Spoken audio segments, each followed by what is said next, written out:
Hola, buenas tardes, ¿cómo andan? Bienvenidos. Esto es En Foco.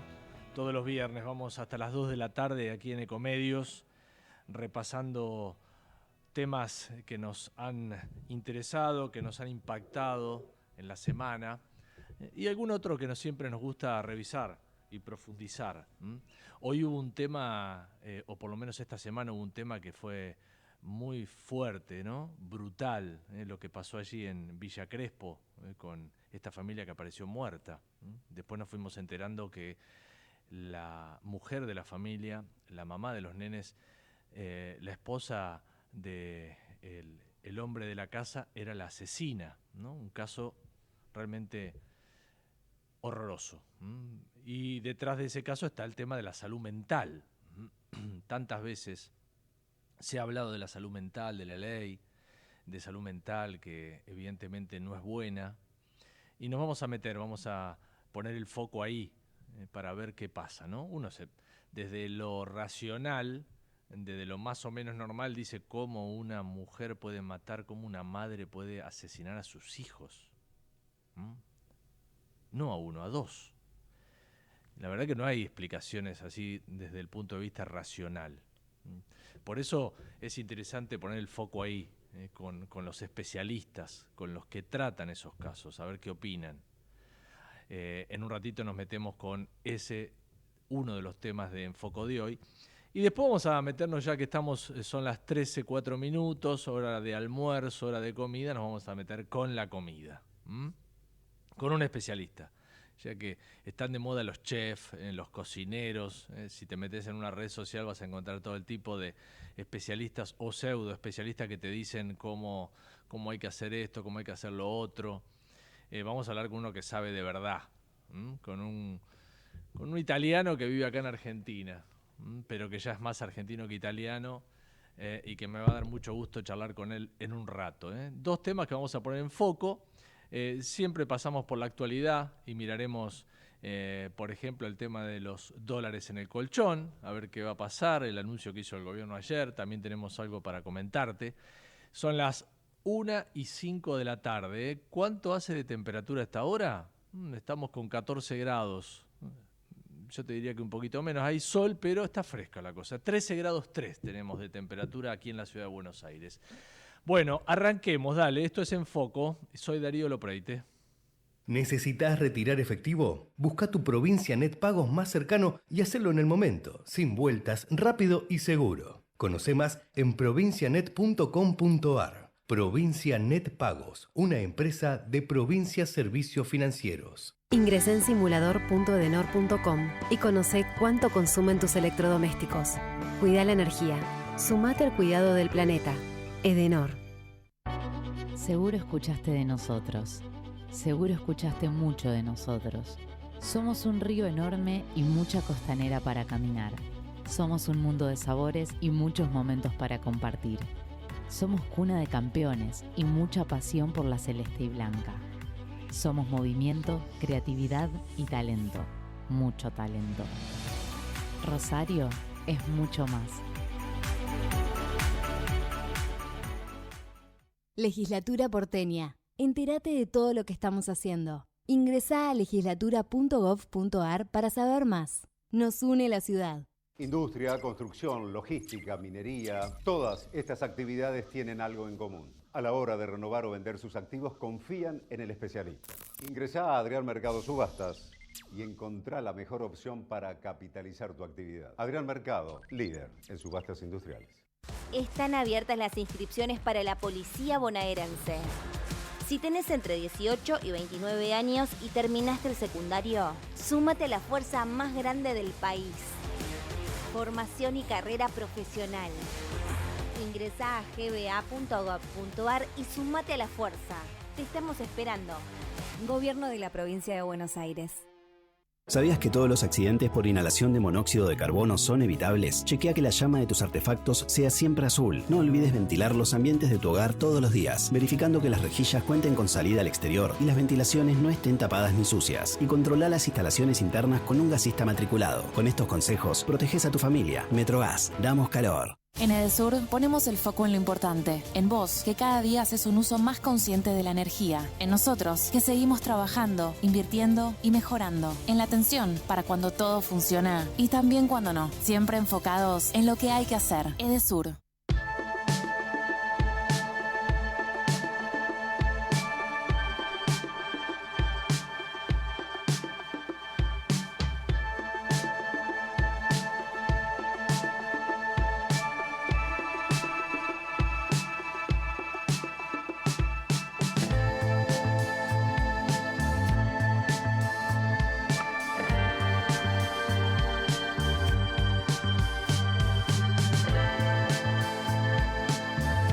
Bueno, ahí vamos entonces, empezamos a desarrollar los temas que tenemos previstos para hoy y yo te decía al comienzo del programa que la historia es realmente salvaje, ¿no? Brutal lo que ha pasado aquí cerca, aquí en la ciudad de Buenos Aires, entre nosotros, en un departamento como tantos hay en la ciudad, en donde una mujer se levanta a primera hora de la mañana y acuchilla a su familia y después se quita la vida a ella. 4 personas muertas.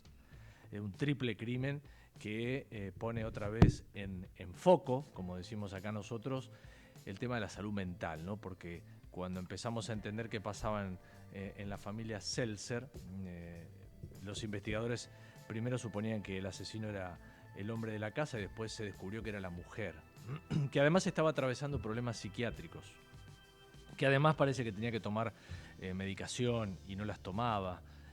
O sí las tomaba, bueno, no era controlada. Por eso digo, detrás de todo esto está el tema de la salud mental, cómo estamos y qué tiene que hacer el que está al lado de una persona que está atravesando problemas mentales. ¿Qué tiene que hacer? ¿Cómo acompaña?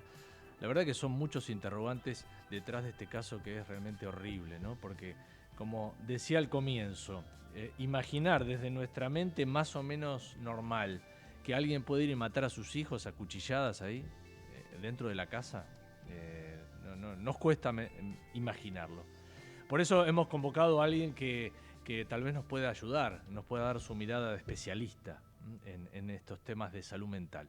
El doctor Pablo Wiesenberg está con nosotros, que es psiquiatra, y que me imagino, ahí lo veo. Pablo, gracias por atenderme. Hola. Buenas tardes. Hola, ¿cómo estás? Bien. Buenas tardes.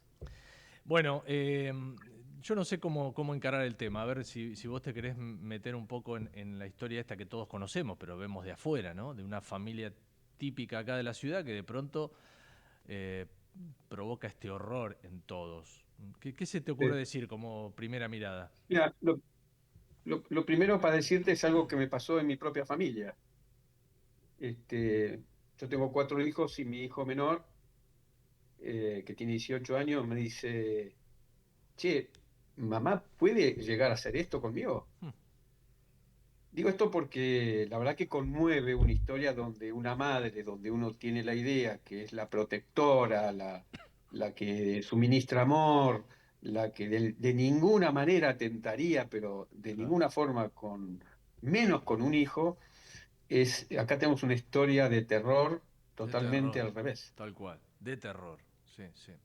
Pero lo que pasa impacta, sí. Impacta mucho, social y emocionalmente. Claro, porque uno lo piensa desde su mirada, de su mente más o menos normal, que podemos tener todos, ¿no? Porque nadie es perfecto. Exacto. Y entonces cuesta creer cómo uno va a agarrar el cuchillo y va a empezar a matar a su propia familia. Bueno, la explicación, a ver, estamos hablando con los datos que nos da básicamente el periodismo y con esto voy construyendo la posible realidad de lo que ha sucedido acá. Entonces, no hay duda que hay un brote psicótico, no hay duda que hay una enajenación de la realidad y hay que entender que esta enajenación dentro del cerebro de la persona que lo vive es una realidad paralela. Es como estar viendo una película donde uno cree que es real. Y en este caso, uno puede suponer que obviamente ella tiene antecedentes psiquiátricos, venía con una medicación que aparentemente no venía cumpliendo adecuadamente. No tomaba. Con lo cual uno...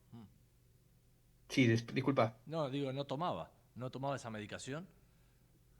Bueno, si no la tomaba o la tomaba mal, digamos, para el caso es como si no está alguien que supervise, y en general uno pide un familiar que supervise que esté el blister con las pastillitas usadas adecuadamente. Aún así, a veces contamos con pacientes que mienten, que se lo ponen en la boca y después lo escupen. O sea, es complejo la situación.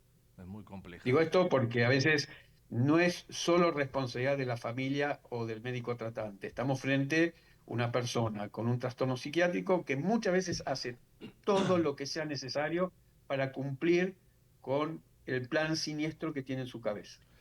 A ver, ahí me das pie para algo. Entonces, dentro de su locura, ¿esta persona fue maquinando lo que iba a hacer? ¿O no es que se levantó esa mañana y tenía los cables cruzados y dijo, agarro el cuchillo y empiezo?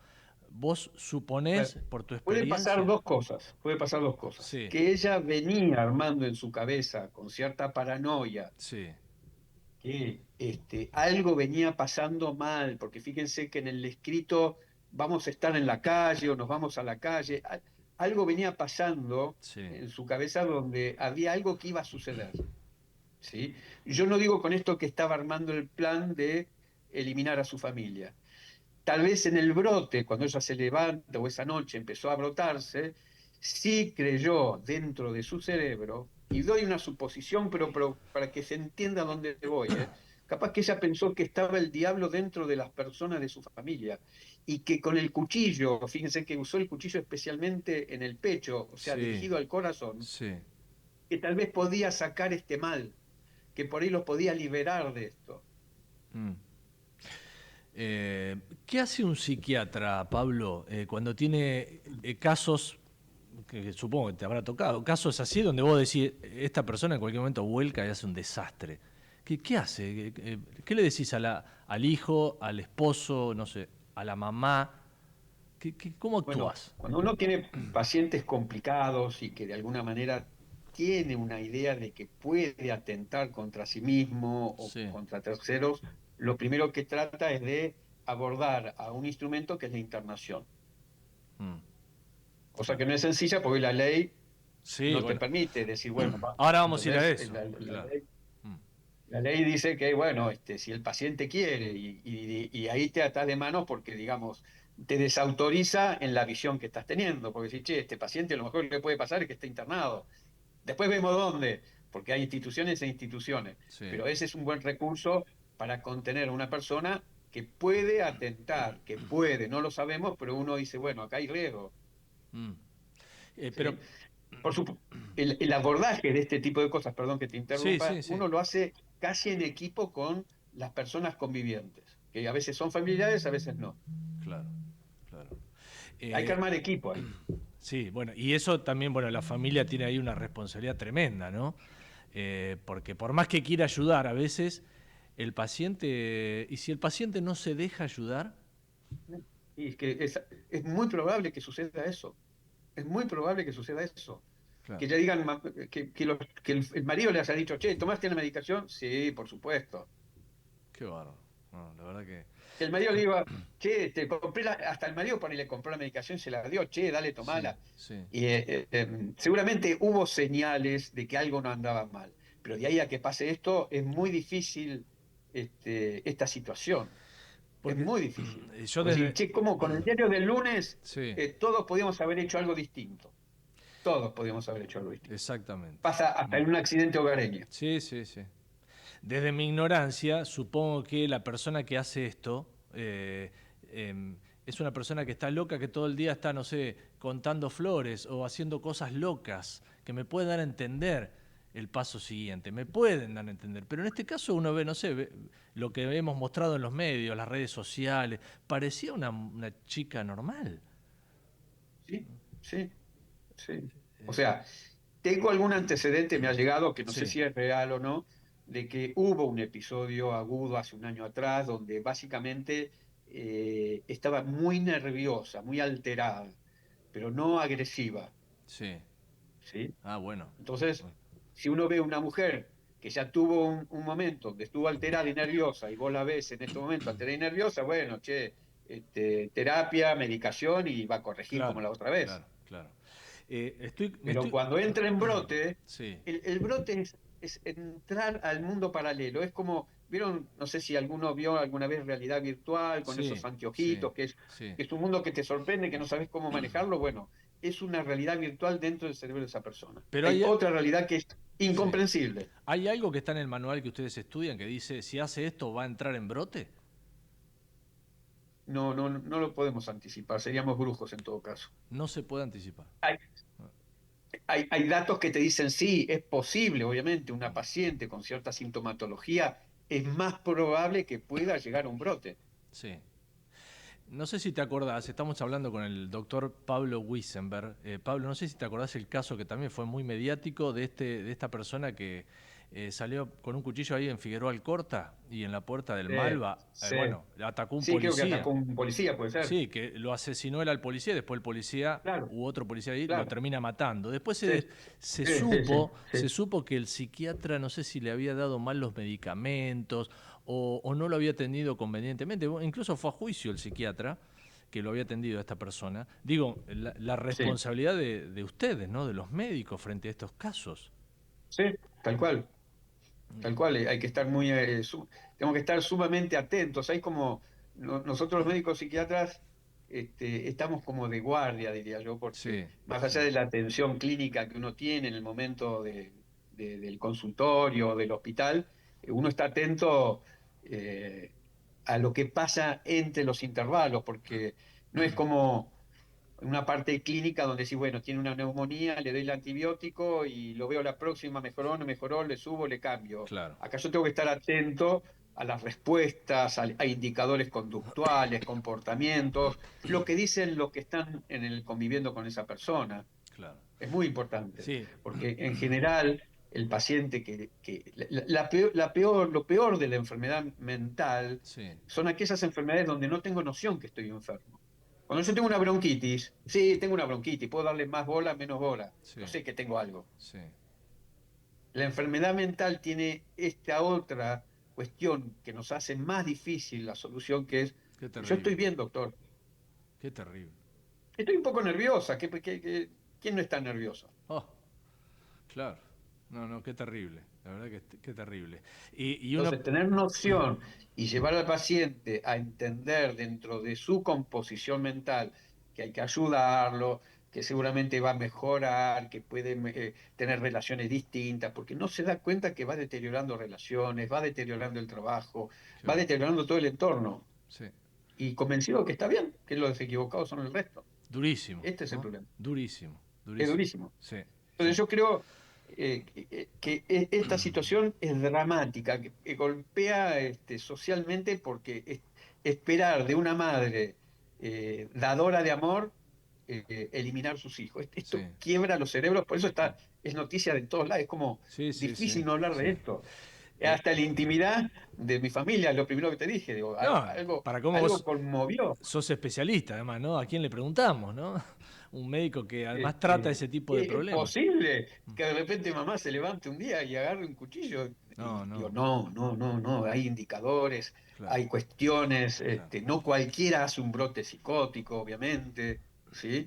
No cualquiera hace un brote psicótico y hace esto. Normalmente los brotes psicóticos es una persona que salió desnuda a la calle y empezó a cantar, o lo más habitual es que atente contra su propia persona, pero que ya atente contra su propia familia es un cuadro difícil. No digo que sea excepcional, porque no lo es, pero es terrible y no. Acá seguramente esta mujer tenía su medicación, pero no la estaba tomando o no adecuadamente. Por ahí tomaba un sábado y domingo y después el día de semana no lo tomaba. Hacen esas cosas, ¿sabes? Bueno, seguramente el psiquiatra que la atendía va a ser convocado a declarar, si ya no fue convocado, porque va a tener que dar su historia clínica, todo. Y ahí voy a la responsabilidad de ustedes. ¿Qué pasa si, como tenemos el sistema de salud de hoy, que tal vez pidió un turno el marido para llevarla y el psiquiatra que estaba con 1000 consultas le dijo, bueno, tenés turno para dentro de 1 mes y medio? Es altamente probable que suceda hoy, como están las cosas. No te extrañe que pueda ser. Es factible que pase eso. Claro. Es factible. hay una demanda de la sociedad con respecto a los problemas de ansiedad, de depresión, altísima. Yo que llevo 40 años de profesión, lo que estoy viendo estos últimos años es impresionante. Impresionante. No, detrás de eso está el tema de las prepagas, que les paga poco a los médicos, a los psiquiatras incluido. Entonces, el psiquiatra, ¿qué hace? Cada vez atiende menos prepaga, entonces más particular, y así van faltando médicos en las prepagas, ¿no? Bueno, es toda una así cadena. Como lo contás, así como lo contás, tal cual. Es así.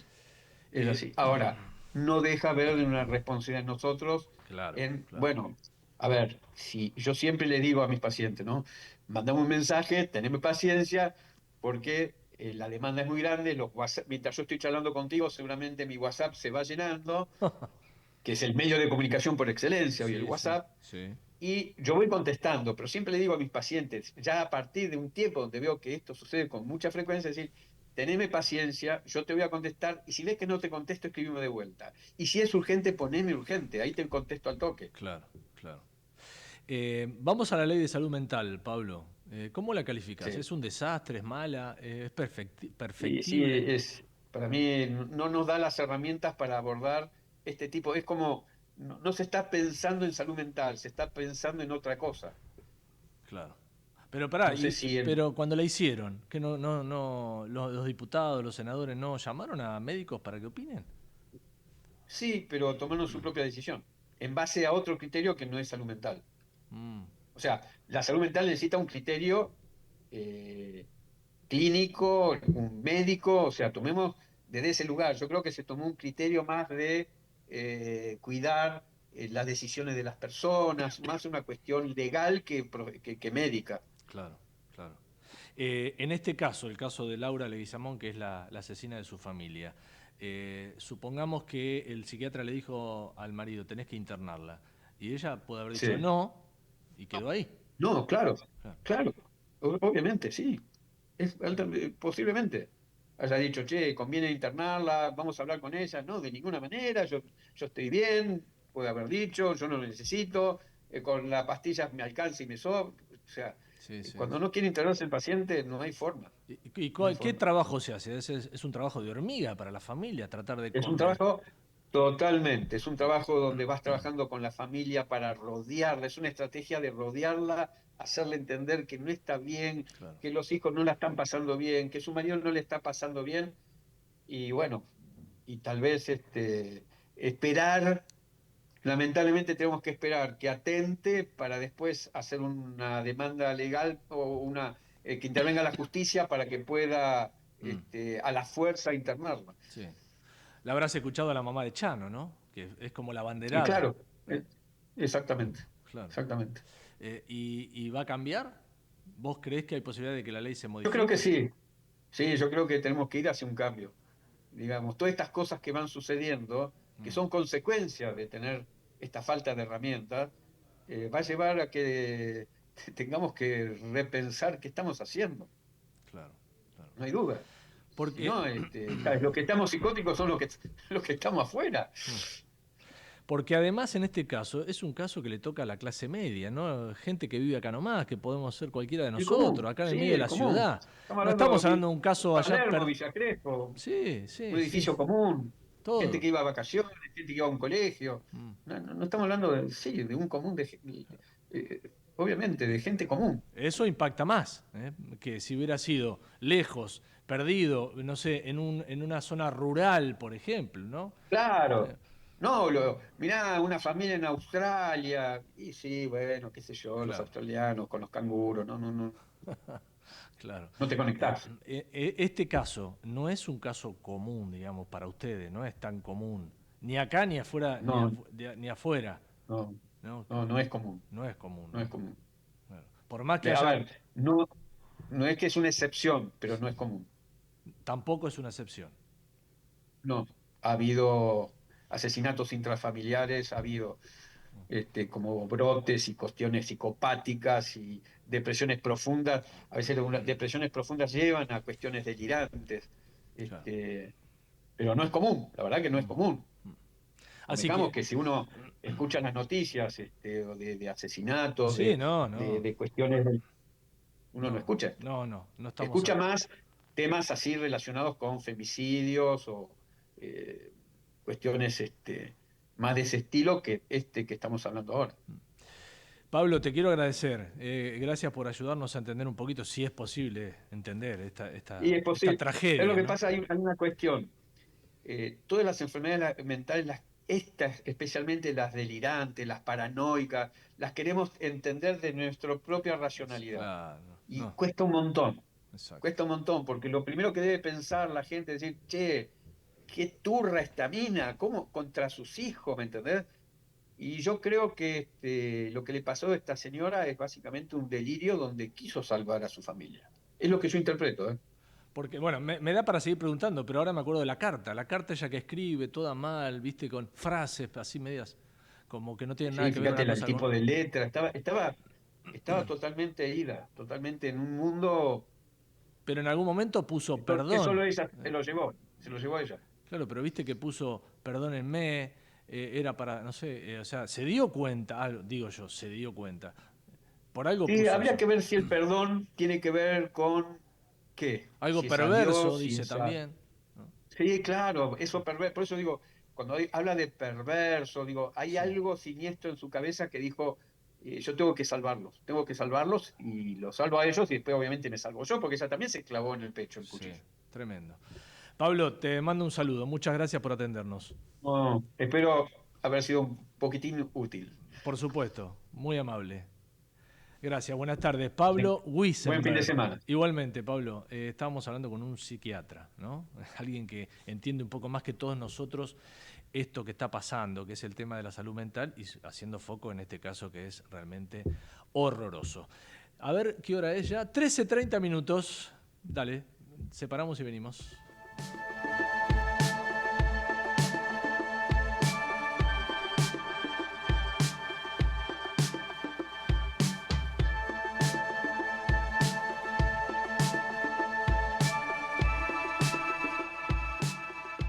Ecomedios.com AM1220.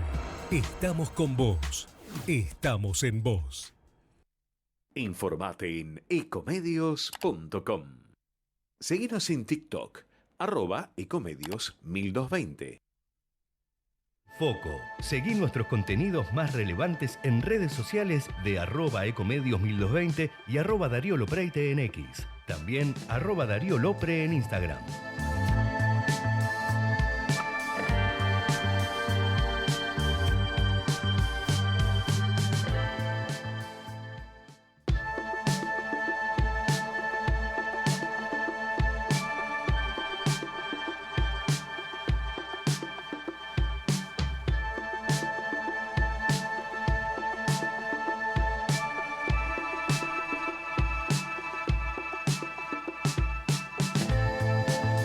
Bueno, vamos a algo más grato de esta historia que contamos recién. Algo mucho más lindo, más grato que nos gusta a todos, que es la comida. Comer. Qué placer, comer rico. Seguramente si te metes en tu Instagram, a mí me pasa todo el tiempo, me llegan, me aparecen todo el tiempo cocineros, chef, no sé cómo llamarlo, que te van sugiriendo cosas, recetas, come esto para que bajes de peso. De todo, a mí me llama la atención cómo han proliferado, ¿no? Porque cuando yo era más chico había un par nada más de cocineros famosos que hacían la comida en la tele, y la veíamos. Entonces se me ocurrió poner en foco todo esto de la alimentación, la comida, la de acá y la de allá, de todos lados, y vamos a recibir a un especialista de verdad, ¿no? A uno de esos chefs cocineros que uno ya dice el nombre y sabe de dónde viene y quién es. Está con nosotros Pietro Sorba, así que ya les dije todo. Gracias por atendernos, señor. ¿Cómo le va? Muy bien, Darío. Un placer estar comunicado con vos, con tu programa, con tu audiencia. Así que gracias por la oportunidad. Siempre es un placer hablar con profesionales tan valiosos como vos. Gracias, Pietro. Estamos en TN, yo cada vez que te pesco ahí a la noche con Fede, me quedo viendo los recorridos que hacen, que están muy buena idea, muy buena idea. Pero bueno, vos tenés un camino mucho más largo que eso, así que Empecemos a charlar de comida, Pietro. A ver, ¿cómo comemos los argentinos? Primera pregunta que se me ocurre. Bueno, los argentinos, como todos los pueblos, tienen un esquema de alimentación culinario que depende de la historia, del recorrido histórico que tuvo el país. Sí. Entonces, bueno, el primer dato que obviamente sale a la vista es que los argentinos son absolutamente carnívoros en general, pero eso se debe a que la proteína animal, y en este caso específico la proteína vacuna, desde la llegada de los españoles, de los colonizadores españoles, bueno, proliferó de una manera imposible de parar y finalmente se transformó en el alimento más presente, más barato, más preciado, etc. De hecho, ahora las personas sufren bastante porque un alimento como la carne, que siempre fue barato, que siempre fue disponible y que llevó no es nada a un barato. consumo... ¿Perdón? No, que no es nada barato. Ayer vos sabés que hice una Claro. nota para Telenoche donde hay carnicerías que empiezan a vender la carne en cuotas con tarjeta de crédito. Vas a Así comprar es. un kilo de Bueno, carne. eso iba, ¿no? Que la carne, que siempre fue históricamente, o por lo menos a partir de los gobiernos de Perón, que hicieron todo lo posible para que la carne llegara a la mayor cantidad de gente posible. Sí. Bueno, a partir de ese momento la carne se transformó en un alimento barato y eso llevó, por supuesto, también a un consumo enorme.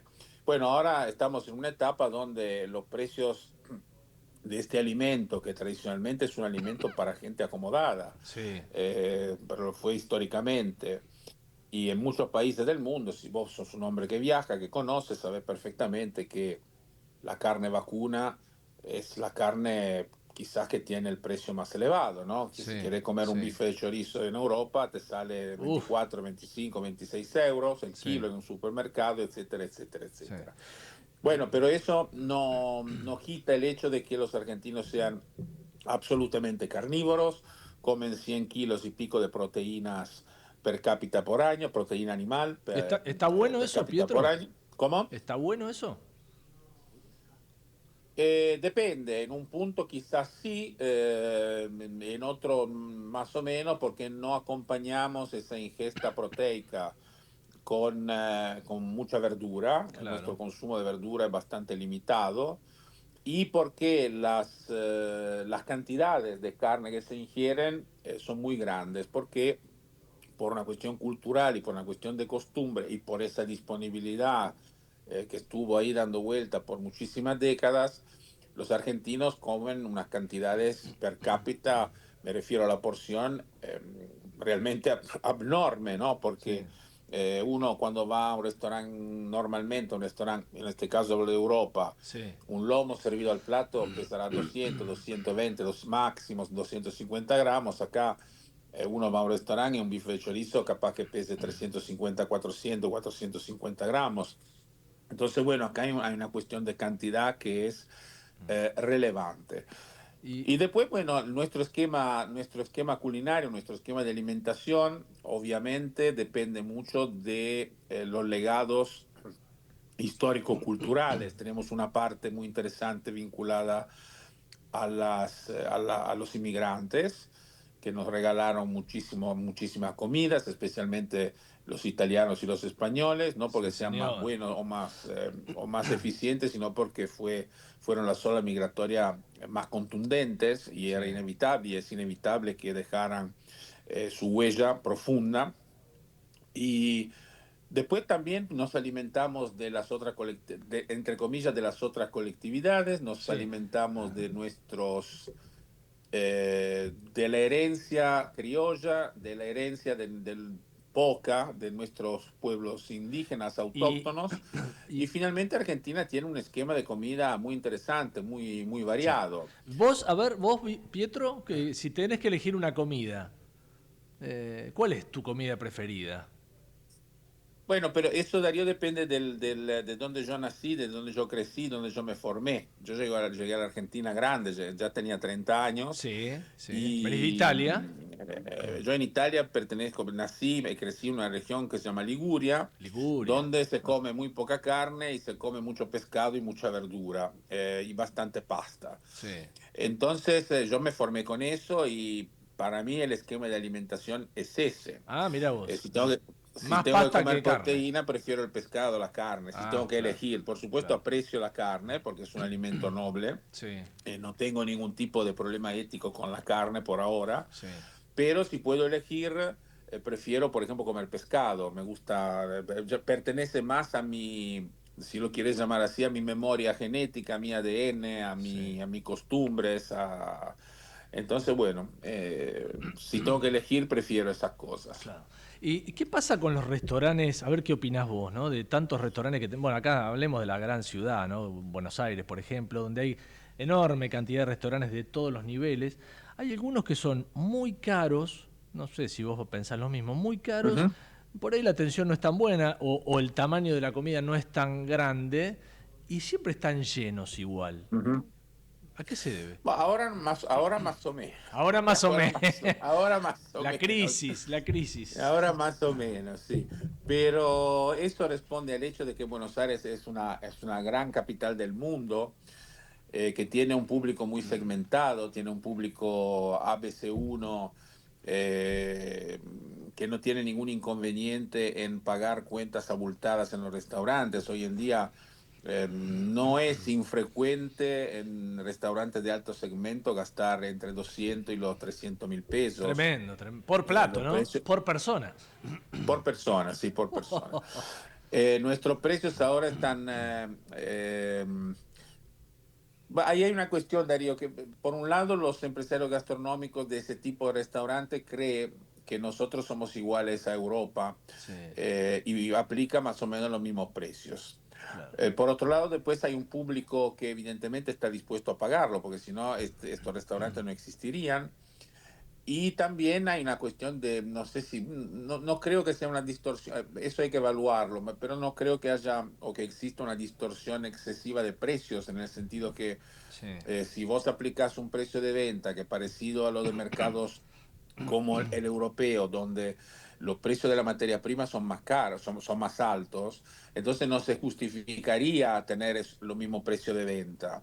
Así que ahí hay una cuestión que me parece que está más vinculada al hecho de decir, bueno, si en Italia, en España, en Francia, etcétera, un restaurante de alta categoría te cobra 200 euros, 300 euros, ¿por qué no hacerlo acá también en Argentina? Claro. Ese es me parece que ese es un poco el juego que se está haciendo.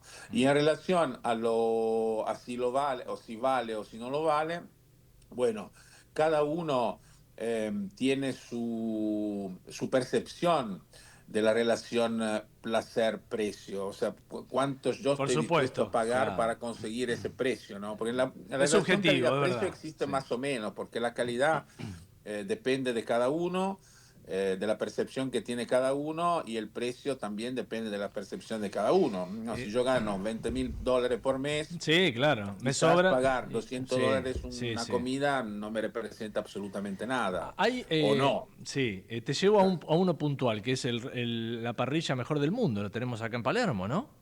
Sí. Premiada. Sí, desde el punto de vista de los papeles y de la calidad, seguramente es un lugar de referencia. No, hay un bife de chorizo que yo no me acuerdo la palabra, que está como, lo tienen ahí como, ¿cómo le dicen? Varios meses en algo. Madurado. ¿Eso es verso o es verdad? ¿Qué es eso? No es verso, en realidad se retoma algo que siempre existió. Sí. Por ejemplo, cuando en el campo, sobre todo, ¿no? Con un animal, digamos, de caza o un animal, digamos, de corral, etcétera. Bueno, normalmente, sobre todo en los meses fríos, una vez que se sacrifica el animal o se obtiene a partir de la caza, se deja orear, ¿no? Y básicamente la maduración es eso, pero llevado a una instancia un poco más precisa y no tan artesanal. Entonces, ¿qué sucede? Que la carne, bueno, el tema de la terneza es relativo, pero sí la carne adquiere seguramente con una maduración controlada, o sea, que significa colocar la pieza de carne, que normalmente son con los huesos. Sí. Porque eso otorga un poco más de sabor. colocar, no sé, un tren de bife en un ambiente a temperatura de entre 1 y 2 grados, con un nivel de humedad entre el 80 y el 90%, a los 21 días al mes, esa pieza de carne adquiere unos sabores que de lo contrario no tendría. Mira, son un poco más intensos los sabores, ¿no?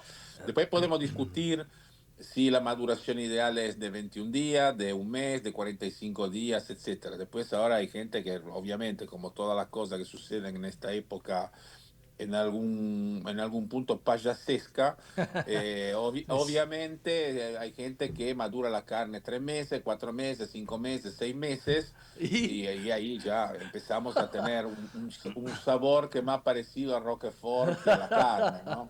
Y claro.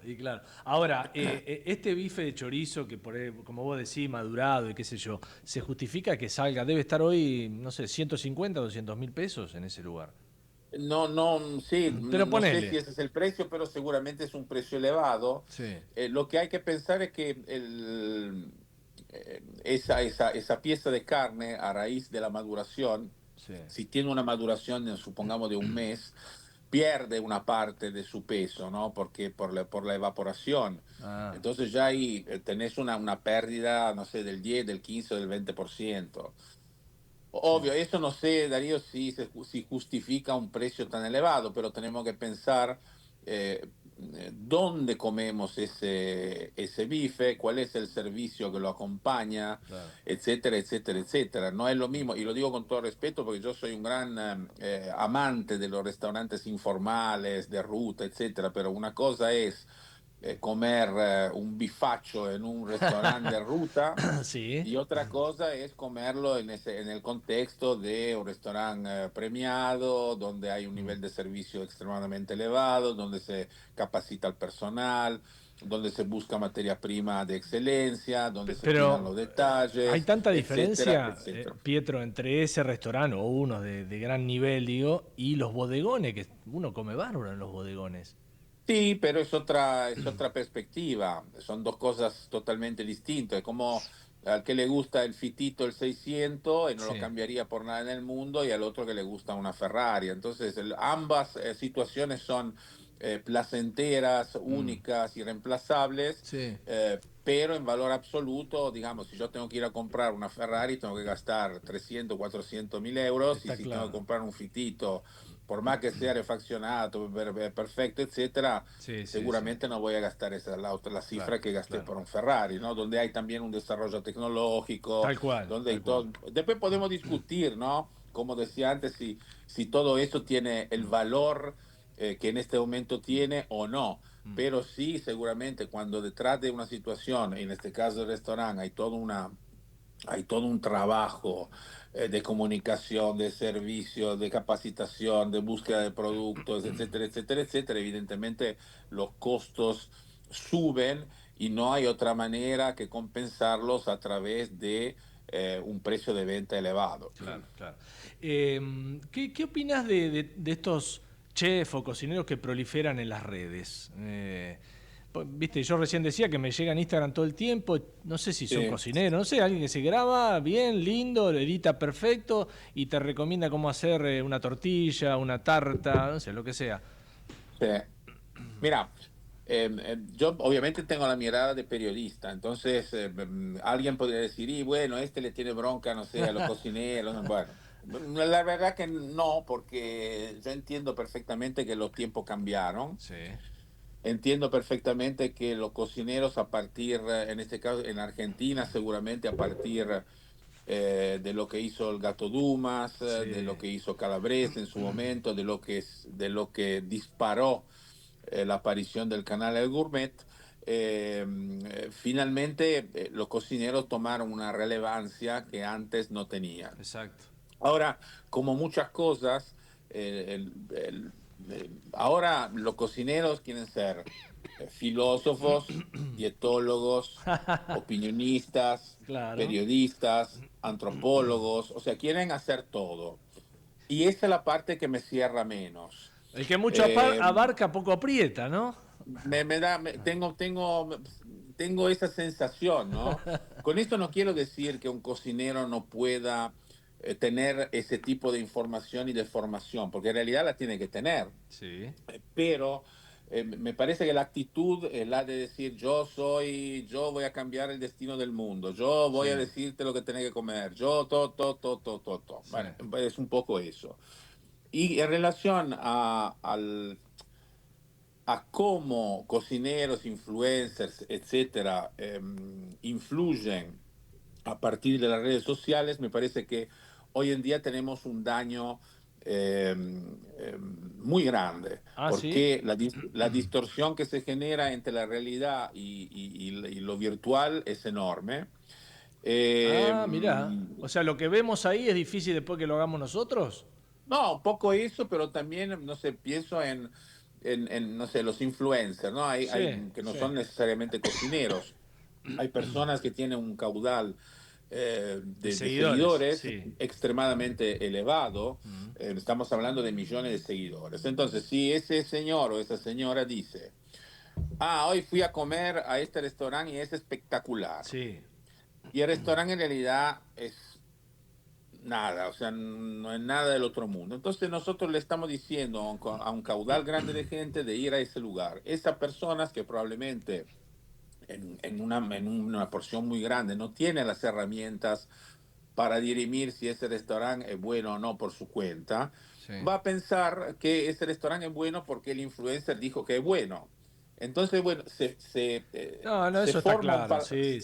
forma un paladar virtual que no tiene nada que ver con un paladar real. Muy bien, muy bien. Entonces, la realidad, que lo que yo sinceramente no logro entender del todo, es por qué esas personas no usan ese caudal para hacer formación, para ayudar a la formación del paladar, para enseñarle a las personas cómo reconocer un buen alimento de un alimento que no lo es, cómo decirle a la persona que, por ejemplo, los productos de temporada son mejores que los productos que no son. O sea, todo ese tipo de información cotidiana que es útil, le sirve a las personas para poder elegir mejor en un supermercado, en un restaurante, para comer mejor en la familia, para darse cuenta que existen productos que van más allá de la carne vacuna, etcétera, etcétera. Bueno, esas personas no utilizan ese caudal, ese poder de fuego, para hacer un trabajo constructivo. Simplemente lo limitan a cobrar 1 millón, 1 millón y medio, 2 millones de pesos para un posteo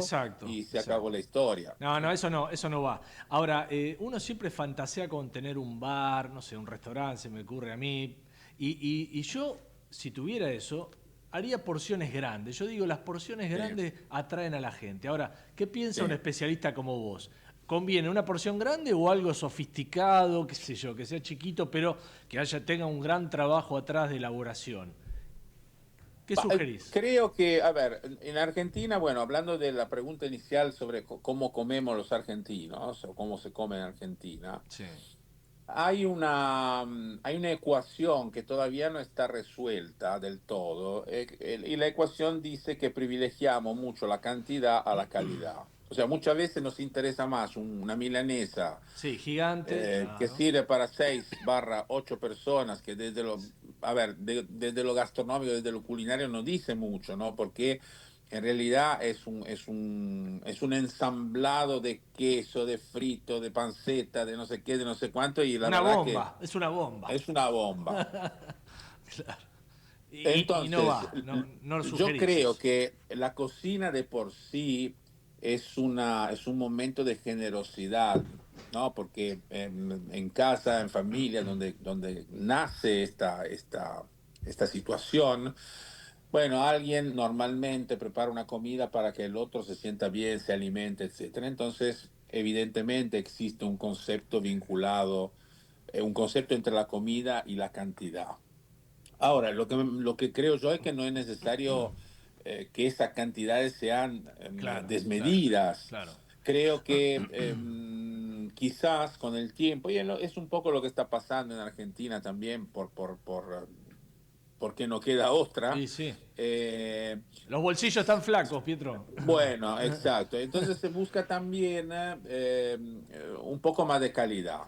Bueno, entonces uno intenta buscar alimentos que quizás cuestan un poco más, entonces bueno, pero consumir menor cantidad como para compensar y más o menos quedar en el mismo lugar. Te hago la última y te despido cortita.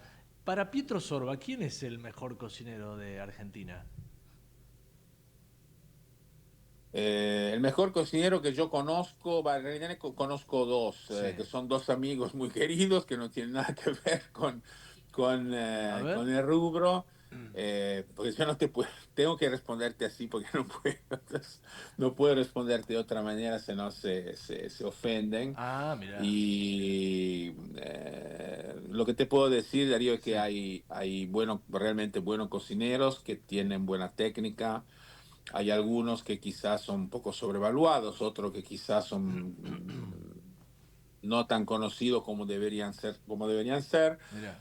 Pero seguramente tenemos muy buenos cocineros, porque además nuestros cocineros, me refiero a la generación entre los 30 y 40, quizás hasta los 50, tuvieron la oportunidad, contrariamente a lo que pasaba antes, de formarse, por lo menos algunos, en el exterior, estando en contacto con mercados desarrollados, donde hay gente que utiliza muy buena técnica, etcétera. Y eso finalmente se repercute en nuestros restaurantes. Bueno, pero seguramente tenemos un argentino que se destaca, que realmente es un embajador de Argentina, es Mauro Colagreco. Claro, ¿no? el famoso, sí, que hace de hamburguesas a los mejores platos, sí, tenés razón. Tres estrellas Michelin, máximo reconocimiento, es condecorado como Cavalier de Francia, prepara la comida del presidente de la República de Francia, tiene muchos restaurantes, entonces bueno, ese quizás en este momento es el mejor, es el cocinero argentino más preciado que tenemos. Pietro, te quiero mandar un abrazo grande, gracias por la onda, por atenderme y nos cruzamos en cualquier momento. Gracias a vos, un gran abrazo a vos y todos los oyentes. Buen fin de. Chau, chau. Gracias. Chau, chau. Pietro Sorba pasó en Foco. ¿Necesitas retirar efectivo? Busca tu Provincia Net Pagos más cercano y hacelo en el momento, sin vueltas, rápido y seguro. Conoce más en provincianet.com.ar. Provincia Net Pagos, una empresa de Provincia Servicios Financieros. Ingresá en simulador.edenor.com y conoce cuánto consumen tus electrodomésticos. Cuida la energía. Sumate al cuidado del planeta. Edenor. Seguro escuchaste de nosotros. Seguro escuchaste mucho de nosotros. Somos un río enorme y mucha costanera para caminar. Somos un mundo de sabores y muchos momentos para compartir.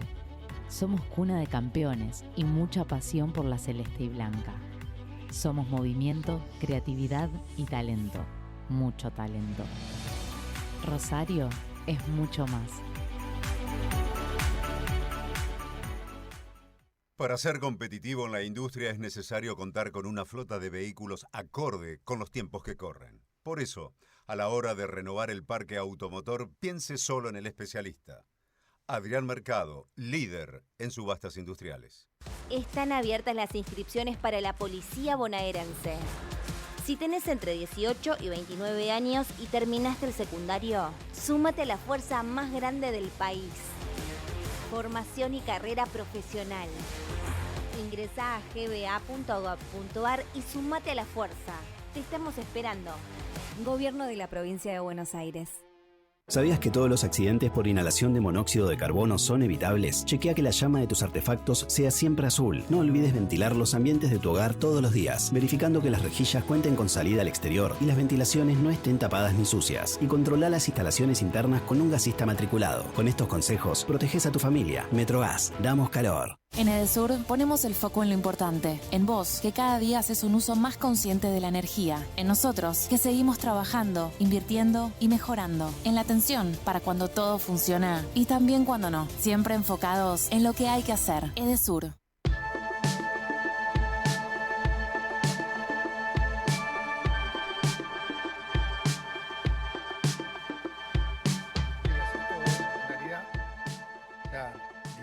Dijiste gran parte y mucho mejor lo que yo venía a contarles también, que es un poco el contexto y el porqué de este mandato presidencial que nos ha dado el presidente para resolver un tema que viene ya de hace tantos años en Argentina.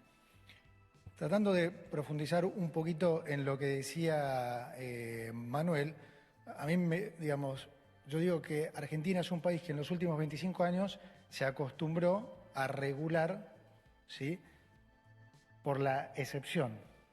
Es decir, asume que el 99,99% de los argentinos son criminales, cuando la realidad es exactamente al revés, ¿sí?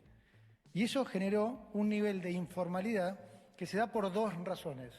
Una, por el exceso de impuestos que el país cobra, pero otra, tan importante... Bueno, ahí lo tenés al ministro Luis Toto Caputo, haciendo el anuncio de ayer, uno de los grandes anuncios que ha hecho el gobierno en los últimos días, esto de que vos puedas usar los dólares del colchón, los que tenés. Se supone que si nos estás escuchando, tal vez tengas guardado, te hayas tratado de proteger de la inflación, como tratamos de hacer todos, y ahora el gobierno quiere que los uses.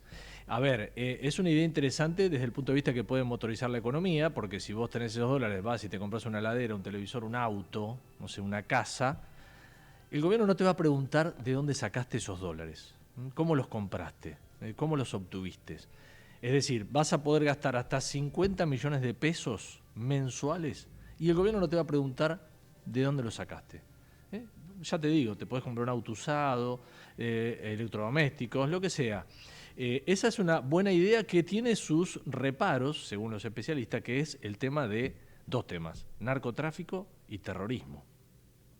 Si logran poner la cola y usar dinero y se logran meter entre la gente común, va a ser un problema. El gobierno ha prometido que no, que se van a respetar las reglas de transparencia mundial, ¿no? Y bueno, veremos. Pero esto está recién surgiendo. Fue el anuncio ayer, vamos a ver cómo la gente empieza a tomarlo. Debe ir acompañado por una ley que el gobierno va a mandar al Congreso para que respalden esto que van a hacer los ahorristas, ¿no? Que venga otro gobierno en 4 años y te diga, no, ¿usted cómo usó aquella plata? ¿De dónde la había sacado? No. Bueno, nos estamos yendo, 2 de la tarde, gracias a Javi Martínez, que es nuestro operador, a Javier Penzic, que es nuestro productor ejecutivo, y a Matías Urtac, que es el que se encarga de toda la parte periodística de este programa. Les agradezco por acompañarnos como siempre. Esto es Ecomedios. Nos vamos a encontrar el próximo viernes a la hora 13. Soy Darío Lopreite y esto se llama En Foco.